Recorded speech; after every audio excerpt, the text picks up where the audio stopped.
AskRedd by Haliakan. What are the quiet luxury brands that only the super rich know about? Duxiana. For people who can buy a mattress that costs as much as a car. And Fret Linens. I have caviar dreams with a target budget. Tennis on Savile Row. Wealthy people get their clothes custom made. I remember watching a news video of Prince William talking with locals in a hospital. The conversation turned to how the prince's son, Prince George, was doing. Prince William was talking about how he's growing so fast and they constantly have to get his clothes tailored, as if the local guy is supposed to relate to that lol. Tailored clothes for a 4-year-old, at the time. John Lobb Bootmaker in St. James. Make beautiful handmade shoes for royalty, celebrities and rich types. They are well known but not a household name. I found a pair of JL riding boots for $300. They retail for $10k. Was with a friend at an equine consignment shop. Saw these boots on the shelf and the leather looked like good quality, so I touched them. Wow. The quality of the leather is astounding. Pulled them off the shelf and saw the royal warrant. They fit my friend and she bought them. When we went to pay, the shopkeeper admitted those boots slipped by them. My friend contacted JL and they told her the custom boots trees had been made for them, but were not with the boots. I believe the custom boot trees were another $3k. I tell her we have to share custody of them. I had a rich friend once tell me that Gucci is what poor people think rich people wear. Since then I noticed that all of her clothes fit perfect, but she never has logos on anything. Gucci is what famous people wear when they get paid to wear Gucci. I used to be of the opinion that really wealthy people wore stuff that you wouldn't really notice, but disappointingly, having spent some time around folks with extreme wealth recently, the true answer is just, whatever the hell they like. If someone really liked branded gear before they were wealthy, you'd better believe they're going to be dressed like Ali G once they make it big. I used to work for a dude worth hundreds of millions who wore square toe slip-on dress shoes with rubber soles. Probably got them at JCPenney or Target. He just didn't give a shit about shoes. I'm still riding the high of the $4.99 rotisserie chicken I bought at Costco, so I think in my head out before I get depressed. I'm right there with you. I reheated some frozen green beans and fried up my last egg for dinner. Now I'm scrolling through these comments wondering how the world got to be the way it is. Seems like we're fucked. Oh well. At least I had an egg. An Italian friend arranged a visit to a Murano glass gallery. After the general public cleared out of the public showroom, the gallery's people took us up some stairs to the real deal gallery with shelves full of breathtaking art pieces. We admired one vase on a shelf, but were told that it would never be offered for sale. It was too important as part of the island's legacy and heritage.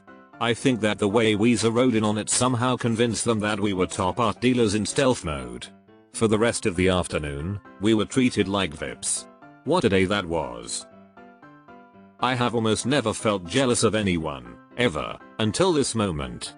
My heart flares with longing to see this exceptional glass, and anxious sorrow at the thought that if I were present, I would not have been included in that section of the tour. I hope you enjoyed every piece. Jeff Goldblum was on the Conan podcast and talked about where he got his jeans. It was from this hard to find shop in New York that not many people had heard of. Come to find out, not surprisingly, their jeans are insanely expensive and only the very rich could afford them. Jeff mentioned Schieffer's Garment Hotel, in LA, and they are about $400, $600 per pair. Nice try. Pause. It's so cute, they are acting just like people. Amels. They are one of the best super yacht manufacturers in the world with over 100 years of experience. As someone who works there, thank you for naming us. Almost all of the well-known luxury brands have several lines. The ones with logos all over them are typically the cheapest. I'm looking at LV, Gucci, etc., which is why they are so common. The same companies will have more exclusive lines that are much more expensive, usually more classic in style, and they're not covered in logos, so you'd never know what brand they are unless you're really into that kind of thing. For example, my wife wanted to buy me a nice wallet, so we went to the LV shop. I liked one that had no logo on the exterior of it, just simple grey leather, and it cost twice as much as the ones with LV stamped all over them. It's like choosing the ad-free vs ad-supported version of luxury items. Holland & Holland hunting rifles and shotguns. Handmade and custom-fitted guns. Prices are on the luxury car level.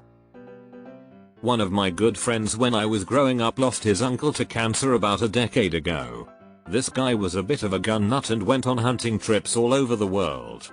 Well, while my friend and his relatives were cleaning out this guy's house, they found a double-barrel shotgun in a leather case. They didn't think anything of it, and sold it for a few $100. They found out later that it wasn't a double-barrel shotgun, but a double-barrel rifle, and that double rifle was made by Holland & Holland. Turns out my friend's uncle went on a hunt down in Africa and ended up making friends with a very wealthy individual while he was there. The double rifle ended up being a gift. My friend's family are still pissed to this day about selling that thing for a few $100. Holland & Holland, 1k for a hat, 10k smoking jacket and 500k for a shotgun, though the carve your dogs and manor in the side of it. I wonder how it feels to miss the target with a $500,000 shotgun. Fret for bedding and towels. All the wealthy folks I know fall into one of two categories. They either jaff about bed sheets and therefore buy whatever their decorator suggested, whatever is easiest to get delivered in the right color, whatever is on the sale rack, or they give many fucks and buy something very specific. Vintage linens. One particular small producer that does all their production in-house. Custom sizes to fit antique beds, etc. I feel like Fret falls right in the middle of those two options, so it's mostly seen in hotels and as aspirational buys. Zuber and Amp, crazy expensive wallpaper and room dividers panels. I love old Rococo and Baroque things, so happy to walk by their store in New York City. Stopped in due to the patterns and quickly realized I do in fact not have thousands of dollars per FT for wallpaper. For example, $5,000, $30,000 per panel. Kaleidoscape home movie servers. Started in the heyday of DVD and Blu-ray before streaming. Even had a proprietary DVD ripper that could do 100 at a time like the record players of old.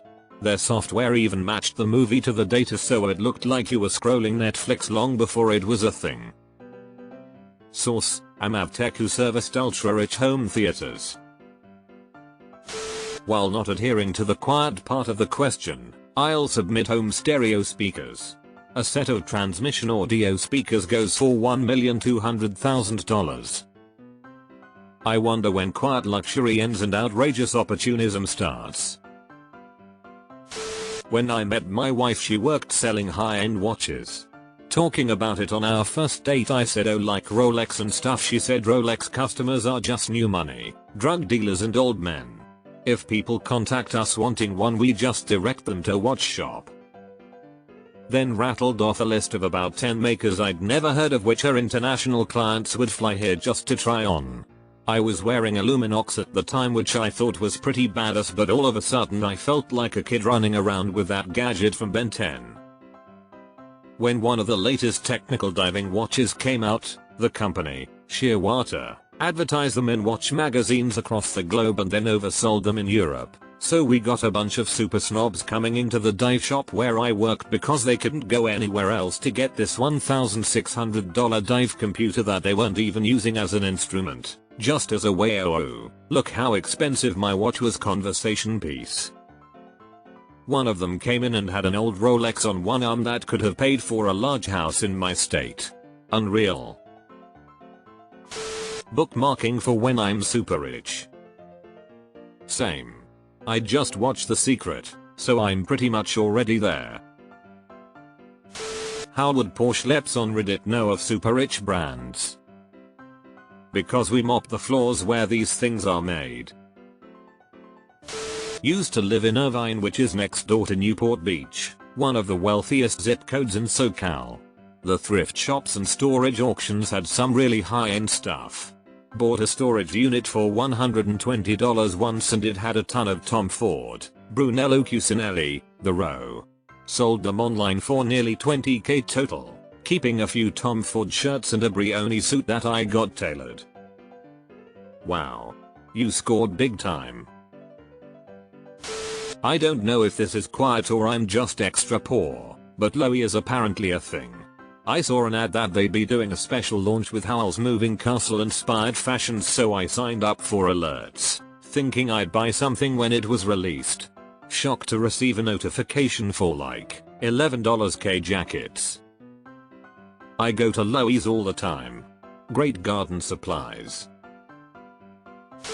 Good cashmere. Can't state a specific brand, but good cashmere is something that is a pretty penny, that is 100% worth it. I've been buying merino recently, because I think I'm rich or something. But if you want premium wool, alpaca wool and yak wool are pricier better. If you really want the most exclusive wool, you're into Vicuna, which costs $300 per ounce of yarn. It's like 20x more expensive than cashmere. A Vicuna suit costs up to $30,000. Target. Picking up from Jean-Claude Penny. Muga 2. So hot right now. Loro Piana is an example, but I was wondering what other brands like this are out there. I mean, their cable knit dress is only like $11k. What's so rich about that? Doesn't everybody pay that for a sweater dress? Thanks for the job search material, Lopi. Great puppin. But of course. Gildan shirts for sure. Heavyweights from the shelf at Michael's.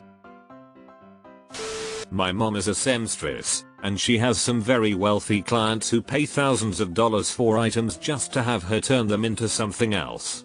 She has turned a couture dress into pot holders because a client wanted the print hanging in her kitchen for a party she was hosting.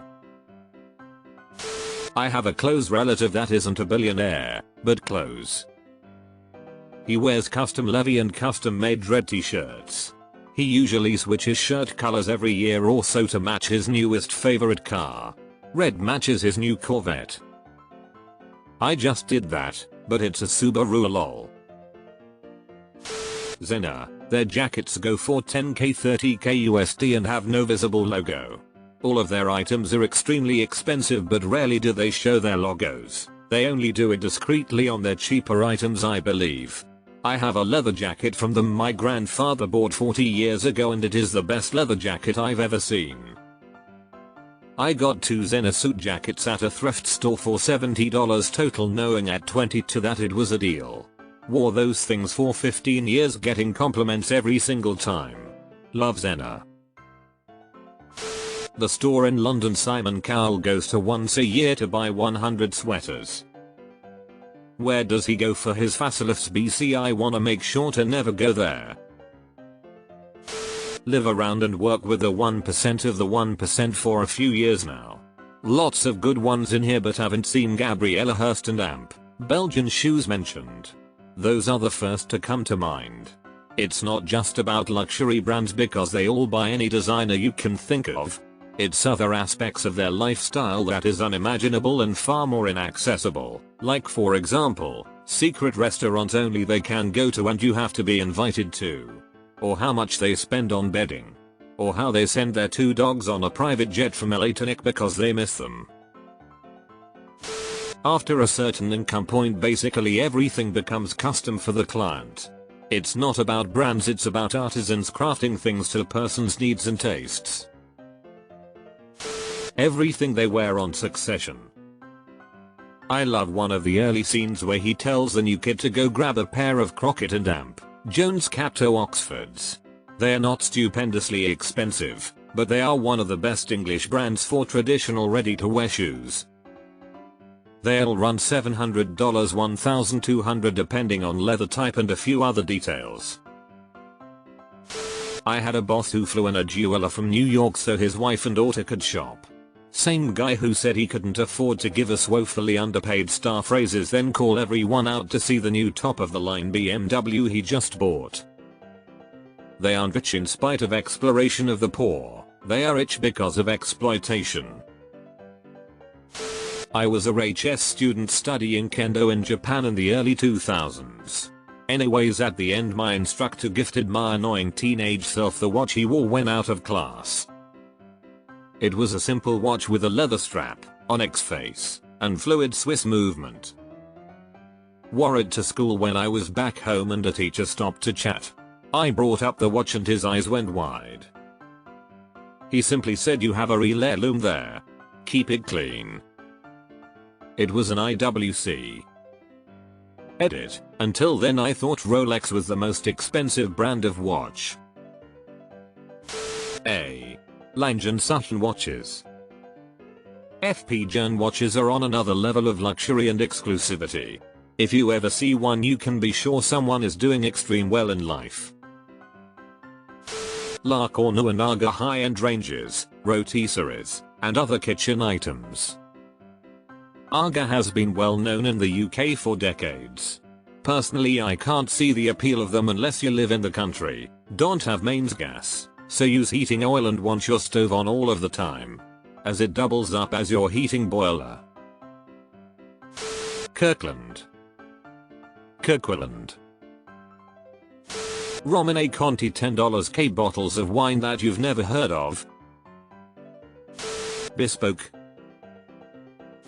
Nice try. I'm not giving up the identity of my luxury brand toilet paper. It's made of gold leaf and soil and poor people. DuPont, as in the $1,500 lighters. Succession kinda spoiled it but Loro Piana. Extra drowsy NyQuil. That's just a bottle of NyQuil with a bendy straw and umbrella.